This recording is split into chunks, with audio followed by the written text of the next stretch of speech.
It's a total game changer that shifts search from just matching keywords to actually understanding meaning. So let's get into what makes this thing tick. You know the feeling, right?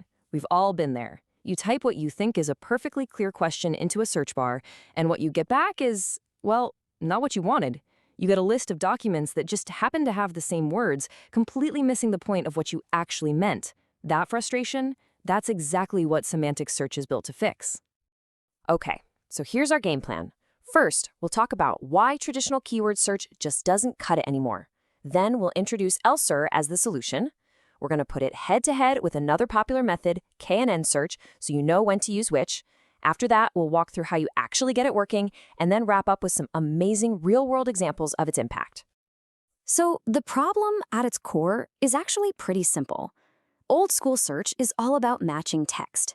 If you search for running shoes, it goes looking for the literal words running and shoes. But what if you ask for footwear for a marathon? A simple keyword search might just get confused because it doesn't understand the concept or the intent behind your words. It doesn't get what you're really looking for. And this is where the hero of our story comes in. Elastic saw this problem and created a really smart retrieval model to tackle it head-on. They call it ELSER. And believe me, this isn't about just finding words anymore. This is about understanding the question behind the question. So what exactly is ELSER? The name itself gives us some clues: elastic, learned, sparse encoder.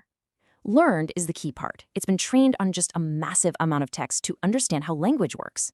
Encoder just means it translates your search into a language the machine gets. But sparse? That's the secret sauce. It means the model has learned to ignore all the fluff and focus only on the most important, meaningful terms that define the context. It's all about signal, not noise. So how does it pull this off?